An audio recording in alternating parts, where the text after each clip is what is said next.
পাখিরে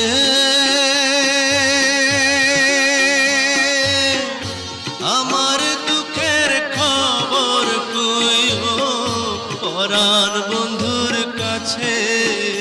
বাতাস রে